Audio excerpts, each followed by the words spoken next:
नमः महाशय, मैं डॉक्टर आशुतोष कुमार यादव आप सभी का आशुतोष महाशय गंगा इस चैनल पर स्वागत करता हूं। जैसा कि हम कक्षा 12 हिंदी जो आपका भाग था उसका सॉरी हिंदी का जो संस्कृत वाला पाठ व्याकरण का है, उस व्याकरण संबंधित पाठ को लेकर के हम चल रहे थे, जिसमें हमने आपको संधि पढ़ा दिया था। तो वहाँ जो वीडियोस था वो सब लाइव क्लासेस थी, थोड़ा लॉन्ग था। तो अब हम उसको संक्षिप्त रूप में एक आसान और अत्यंत सरल रूप में हम आपको 10 से 15 मिनट में एक एक सूत्र की व्याख्यान करके हम आपको बताएंगे। तो निश्चित ही है आप इसको अच्छे से देखेंगे, और अगर आपके साथी हो, संबंधी हो, उनको भी आप अपना ये जो अगर वीडियो अच्छा लगता हो तो शेयर जरूर किया करिए, जिससे वो भी लाभान्वित हो सके। क्योंकि इसमें तो कोई पैसा लग नहीं रहा, आपका निःशुल्क है। आप अच्छे से अध्ययन करिए और अपने भी साथी को प्रोवाइड करिए। तो चलिए ज़्यादा समय न खराब करते हुए हम आते हैं संधि विषय पर, और एक एक क्रमानुसार हर एक संधि के सूत्रों को हम लोग समझेंगे। जैसे लिखा है, अब सबसे पहले आता है कि संधि किसे कहते हैं। तो संधि का मतलब ही होता है योग या मेल। संधि का अर्थ क्या होता है? योग या मेल। अब योग या मेल जब भी होगा तो दो वस्तुओं का होगा, अकेले कोई मेल होता नहीं। तो ये हाथ, अगर इस हाथ का मेल कराना है, योग कराना है, तो दूसरे हाथ की आवश्यकता अवश्य पड़ेगी, तभी जाकर के दोनों का मेल होगा। अगर हम चाहें नहीं अकेले ही मेल कर ले तो ऐसा संभव नहीं है। तो इसका मतलब संधि हमेशा दो पदों में दो वर्णों में होता है। क्लियर है?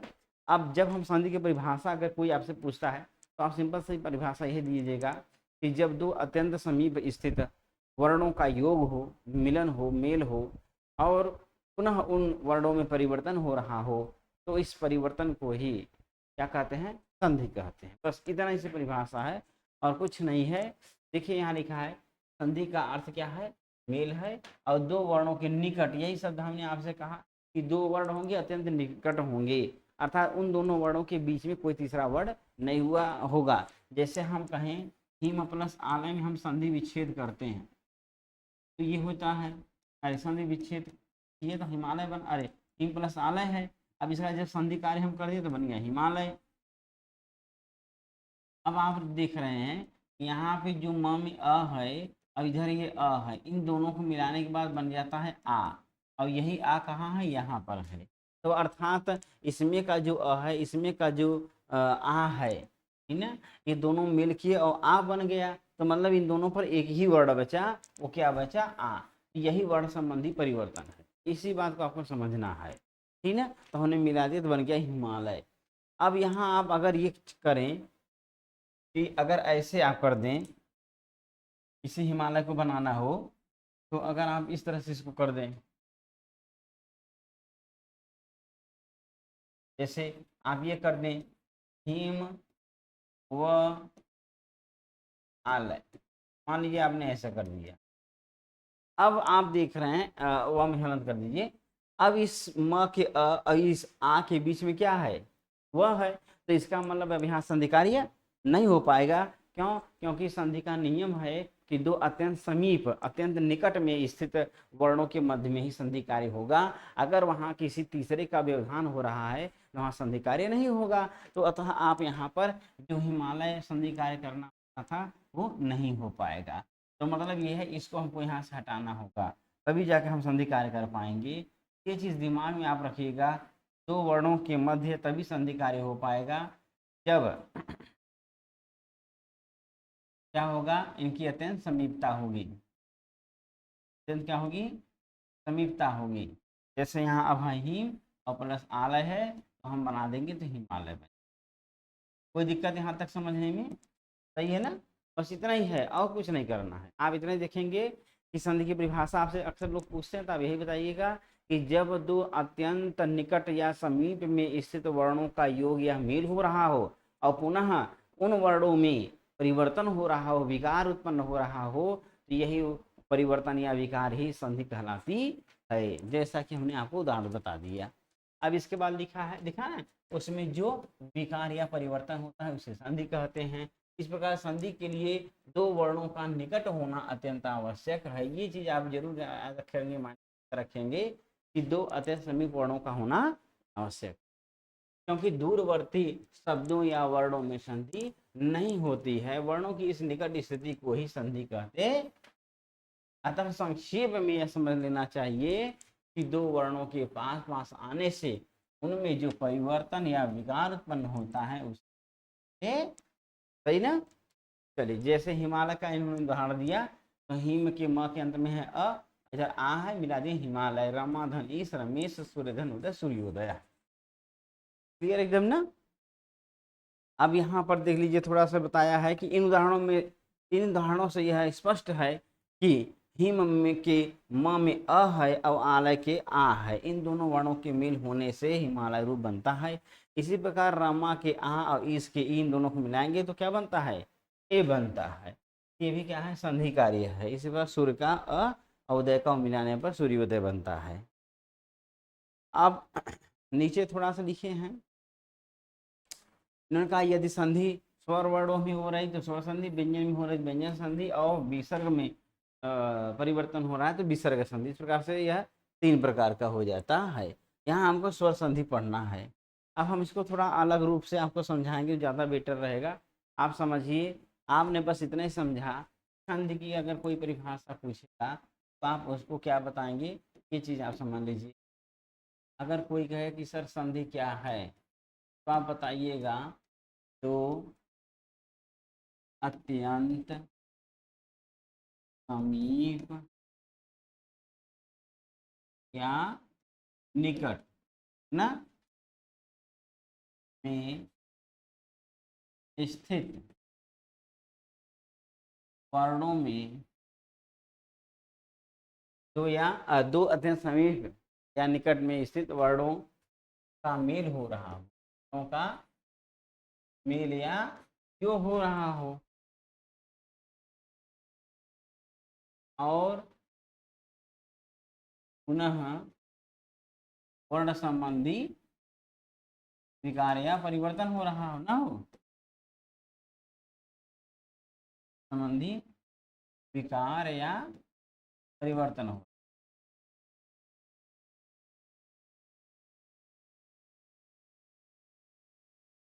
तो यह वर्ण संबंधी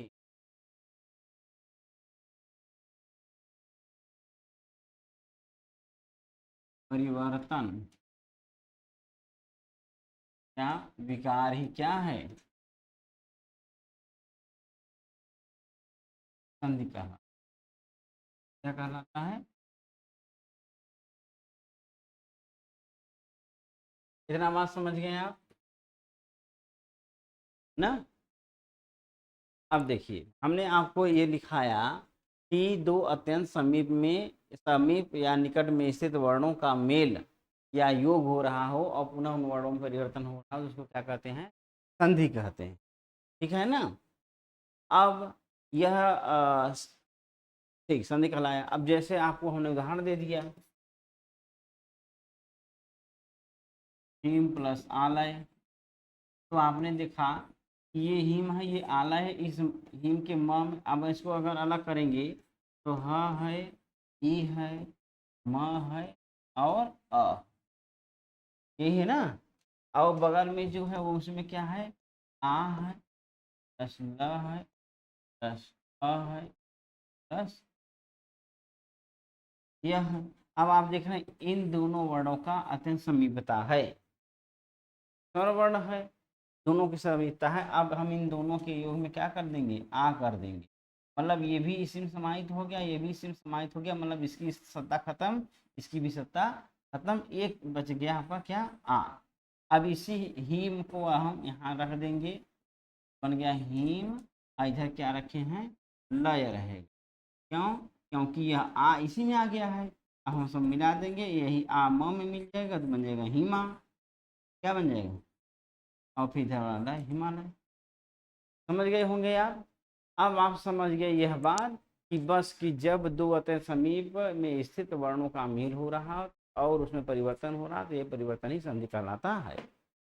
अब संधि के लिए अब एक चीज और आप समझिए, जैसे आप इसको समझिए, जैसे मान लीजिए एक दो खंभे हैं और इसमें यह रस्सी सीधी जुड़ी जुड़ी हुई है, और एक खंभा ऐसा है कि जिसमें रस्सी तो जुड़ी है लेकिन इसमें क्या पड़ा हुआ है, गांठ पड़ी हुई।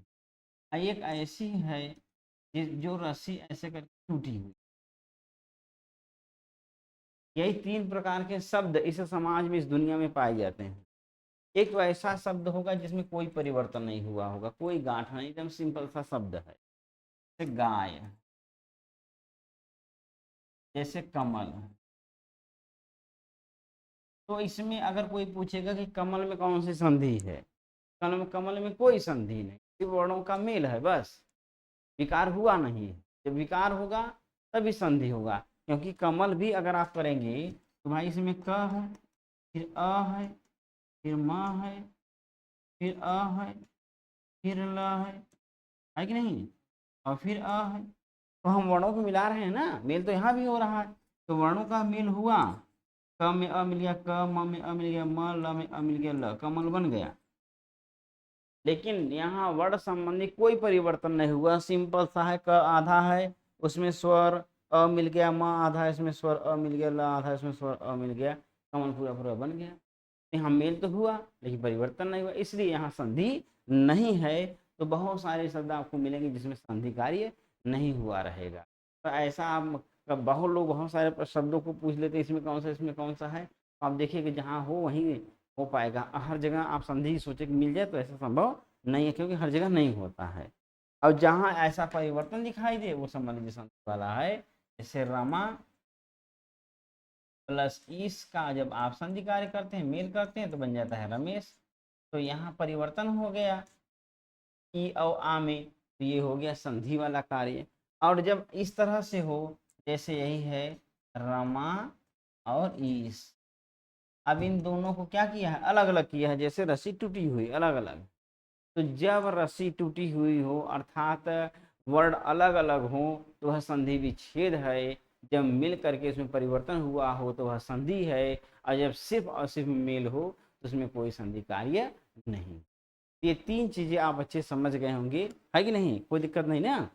ठीक, धन्यवाद। अब हम आते हैं, संधि तो हमने समझ लिया। अब हम ये समझेंगे कि ये संधि कितने प्रकार के होते, संधि कितने प्रकार के होते हैं। तो आप दुनिया में देखते हैं 3 चीजें होती हैं जी। एक होता है स्वर और एक है व्यंजन। वर्ण तो 2 ही है, स्वर व्यंजन। एक विसर्ग है, विसर्ग में भी परिवर्तन देखा गया आचार्यों के द्वारा। इसलिए इन्होंने कहा कि देखिए, हम जितने शब्द देखते हैं उन शब्दों में बहुत सारे ऐसे शब्द हैं जिसके स्वरों में परिवर्तन है, बहुत सारे शब्द ऐसे जिसके व्यंजन वर्णों में परिवर्तन है, और बहुत सारे शब्द ऐसे जिसके विसर्ग में परिवर्तन है। तो उसी के आधार पर संधि को 3 भागों में बांटा गया, स्वर संधि, व्यंजन संधि और विसर्ग संधि। अब आता है पहला आपका स्वर संधि। अब इसको अगर आप लिखना चाहें, यदि आप इसको लिखना चाहें, उसको साइड में रुकिए, अगर आप लिखना चाहें तो इसको इस तरह से भी लिख सकते हैं। ठीक, तो हम इसको स्वर संधि को इस रूप में लिख सकते हैं, इसकी परिभाषा को। जैसे देखिए, हमने आपके सामने समक्ष लिखा है कि जब पहले शब्द या पद का अंतिम स्वर, पहला शब्द हो गया आपका रमा, इसका अंतिम शब्द है सॉरी अंतिम वर्ड है आ। वही कहा कि जब पहले शब्द का अंतिम स्वर वर्ण, यहाँ एक चीज जोड़ना था, स्वर, और दूसरे शब्द के आदि स्वर वर्ण, आदि स्वर वर्ण का योग या मेल होता है। तो आपने देखा पहले शब्द का अंतिम स्वर क्या है आ, और दूसरे शब्द का आदि या पहला वर्ण क्या है ई। अब इन दोनों का जब मेल होगा तो आपने मेल करा दिया, तो मेल होता है तो स्वर वर्ण संबंधी जो विकार या परिवर्तन होता है। तो आपने देखा ये जो आ है, ये ई है, दोनों मिलाकर के क्या बन गया, ए बन गया। तो यहाँ स्वर संबंधी परिवर्तन हुआ ना भाई, आ स्वर है, ई भी स्वर है, दोनों में परिवर्तन हो गया और ये बन गया।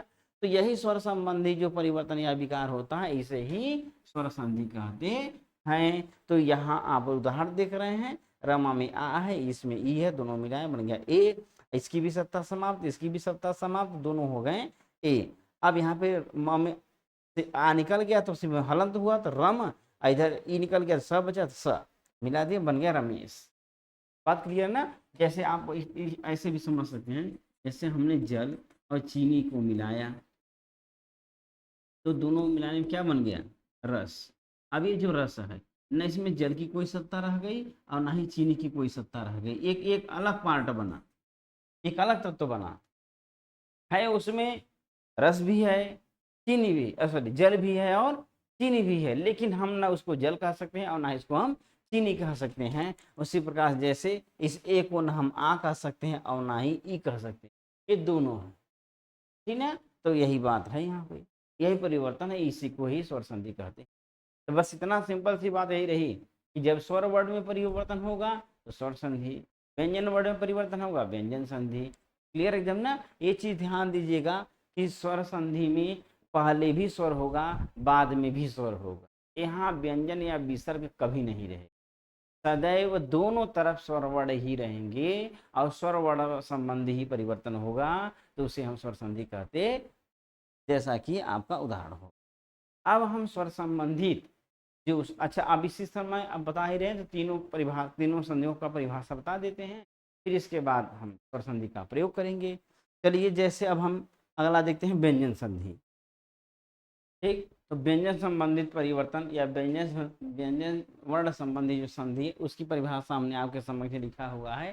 देखिए इसमें हमने क्या लिखा, व्यंजन संधि कि जब पहले शब्द का अंतिम व्यंजन, जब पहले शब्द का अंतिम व्यंजन और दूसरे शब्द का पहला वर्ड स्वर हो अथवा व्यंजन हो और उन दोनों में संधि या मेल हो रहा हो, तो व्यंजन वर्ण संबंधित, ये चीज हमेशा ध्यान में रखा कर आप रखेंगे कि परिवर्तन किसमें होगा, तो व्यंजन वर्ण संबंधी जो परिवर्तन या विकार हो रहा है उसे व्यंजन संधि, जो संधि होगा उसे में परिवर्तन, उसे में विकार होगा।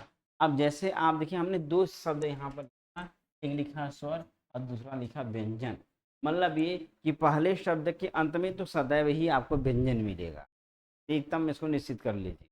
बाद वाला जो शब्द है, दूसरा जो पद है, उसका पहला वर्ण स्वर भी हो सकता है और व्यंजन भी हो सकता है, लेकिन जब मेल होगा तो व्यंजन वर्ण में ही परिवर्तन होगा। जैसे उदाहरण आपके समक्ष है रामस धन टीकते, तो आप इनने यहाँ देखा ये क्या है, स है जो कि एक व्यंजन है और बाद में भी ट है जो कि एक व्यंजन है। अब हम यहाँ जब संधि कार्य करेंगे तो ष्टुत्व संधि जब होगा तो बन जाएगा रामस, उदन सकार हो जाता है और बन जाएगा टीकते।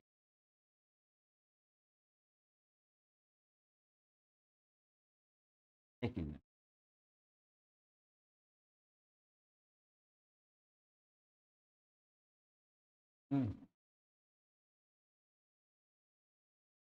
ठीक, तो रामस धन टीकते। अब इस स के सामने ष्टुत्व संधि जब हम करेंगे, ष्टुत्व संधि जब पढ़ाएंगे तो सारी चीजें बताएंगे, तो यहाँ पर मूर्धन्य स हो जाएगा और यहाँ पर हम उतार देंगे राम और यहाँ रहेगा पूरा पूरा टीकते।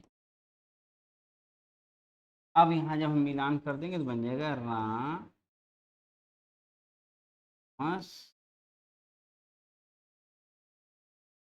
ठीक है, ये राम जाता है। तो यहाँ आपने देखा कि ये जो स था यह मूर्धन्य स में बदल गया, अर्थात आपने ये देखा कि यहाँ पर क्या है, व्यंजन वर्ण संबंधी परिवर्तन हो रहा है, दंत सकार के सामने मूर्धन्य सकार आदेश हो जाता है, ठीक है। अब हम स्वर वाला देख लेते हैं। देखिए यहाँ पर क्या है, क है जो कि एक व्यंजन वर्ण है और बाद में क्या है, ई है जो कि क्या है, एक स्वर है।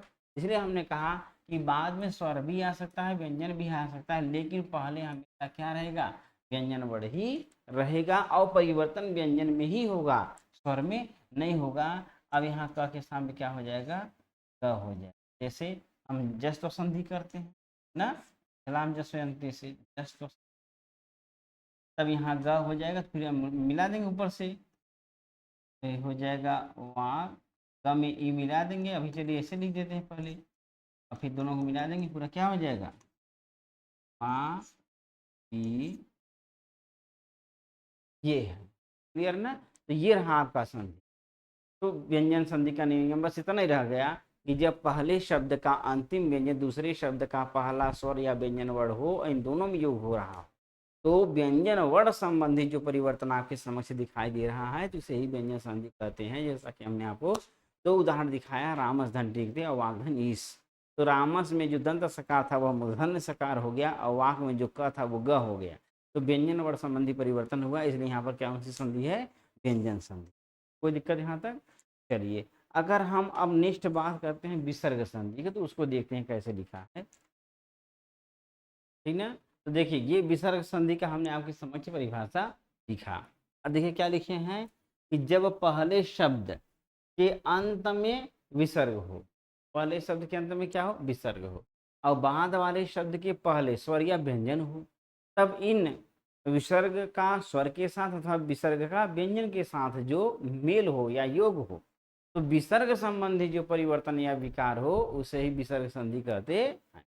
यहाँ परिवर्तन किस में होगा, विसर्ग में होगा। जैसे आप उदाहरण देखिए, लिखा है राम धन चलती, अब इसी विसर्ग के स्थान पर विसर्जनीय से एक सूत्र है, उसे क्या हो जाएगा, स बन जाएगा, तो बन जाएगा रामस चलती।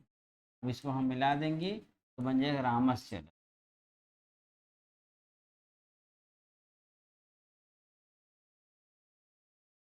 यहाँ एक सूत्र कार्य और कर जाएगा, ठीक ना, स हो गया। अब यहाँ एक सूत्र कार्य कर जाएगा आपका व्यंजन वाला, तो सुनाशु, तो इसी दंत सकार के सामने क्या कर देंगे, मूर्धन्य सकार, तो बन जाएगा रामस चलती। ये तो बाद में हुआ, लेकिन शुरुआत किससे हुआ है, विसर्ग से संबंधित परिवर्तन से हुआ। तो आपने देखा इस विसर्ग में क्या हुआ, परिवर्तन हुआ, तो ये सब बन गया। फिर इस यहाँ पर आप लिख सकते हैं ये वाला कि विसर्जनीय से सूत्र से, ये सब आपको बताएंगे हम, विसर्जनीय विसर्जनीय ये सूत्र लगा देंगे, और यहाँ जो सूत्र कार्य किया है ये है स्तो सुनाशु। ये तो बाद की बात है कि बाद में कौन सा सूत्र लग रहा है, ठीक है, लेकिन परिवर्तन आपने मूल में देखा किसमें हो रहा है, विसर्ग में हो रहा है। तो यही विसर्ग संधि है कि जब विसर्ग के बाद स्वर या व्यंजन हो और विसर्ग में परिवर्तन हो तो उसे विसर्ग संधि कहते हैं। जैसे आपने देखा विसर्ग के बाद स है, स ठीक, विसर्ग के सामने स हुआ या परिवर्तन हुआ। अब यहाँ देखिए ये वाला मुनि धन इव है, अब पहले हम वही सूत्र आपका है, क्या है, विसर्जनीय से स है,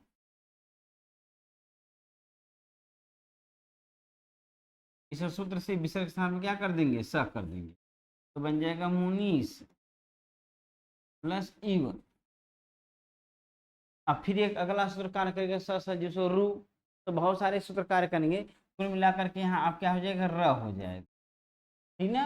अब र हो जाएगा, फिर इसको हम मिला देंगे, बन जाएगा मुनि रिव, मुनि रिव।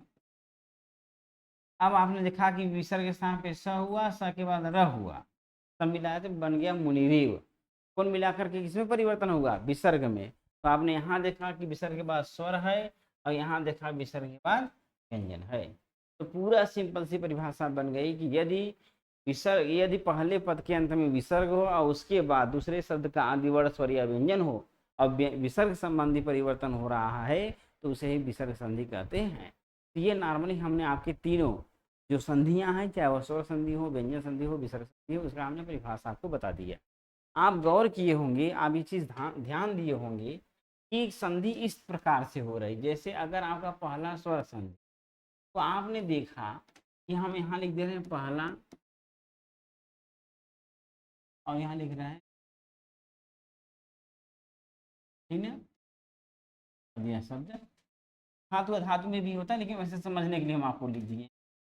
तो आपने देखिए, आप ये देखेंगे कि इसका पहले पद का अंतिम, क्या अंतिम वर्ण क्या होगा, स्वर, और दूसरे पद का पहला वर्ण क्या होगा, स्वर। और जब हम इन दोनों का मेल करेंगे परिवर्तन किस में होगा, स्वर वर्ण होगा।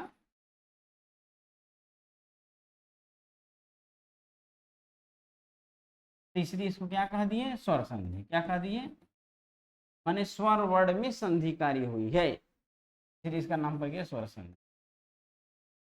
भाई परिवर्तन किस में हो रहा है, स्वर में, इसलिए स्वर संधि। परिवर्तन किस में हो रहा है, व्यंजन में, इसलिए व्यंजन संधि। परिवर्तन किस में हो रहा है, विसर्ग में, इसलिए विसर्ग संधि। ऐसे ही है। अब विसर्ग को आप स्वर को व्यंजन को देखेंगे, तो व्यंजन में क्या है, ऐसे है, पहले शब्द का अंतिम क्या होगा, व्यंजन होगा, और दूसरे शब्द का पहला क्या होगा, स्वर भी हो सकता है और व्यंजन भी हो सकता है। लेकिन परिवर्तन किस में होगा? व्यंजन में। इन दोनों में हो सकता है, इधर भी और उधर। लेकिन होगा हमेशा व्यंजन में। ठीक ना? किस में हो रहा है? तो व्यंजन में हो रहा है, इसलिए इसको क्या कह दिए? व्यंजन संधि। अब आती है बात विसर्ग की। विसर्ग में भी आपने ये देखा कि पहले शब्द का अंतिम क्या होगा? विसर्ग होगा। और बाद वाले शब्द का पहला स्वर भी हो सकता है और व्यंजन भी। अब परिवर्तन कब किस में होगा? विसर्ग में। इसे क्या कहते हैं? विसर्ग संधि। बस इतना है। तो आज हम लोग सिर्फ एक कॉमन संधि के विषय में समझा, उसके परिचय को देखा, उसके भेदों प्रभेदों के बारे, अभी प्रभेद नहीं, इस भेद के बारे में हमने अच्छे से समझा है। अब हम नेक्स्ट वीडियो में आपको स्वर संधि का जो पांचों भेद हैं, दीर्घ, गुण, वृद्धि, अयादि और यण संधि है, उसके विषय में आपको हम चर्चा करेंगे सूत्रानुसार। ठीक, तो आज के लिए इतना ही। अब इसको अच्छे से अध्ययन करिए। अगर आपको अच्छा लगे तो नेक्स्ट वीडियो जरूर देखिएगा, और अगर अच्छा लग रहा है तो अपने दोस्तों को, मित्रों को भी इस वीडियो को जरूर आप शेयर कीजिएगा, जिससे जो बच्चा शुरू में जुड़ रहा है वो भी इसको समझ पाए इससे, और वह संधि में अच्छा अपना अंक प्राप्त कर सके। ठीक, तो आज इतना ही। नमः माहेश्वराय।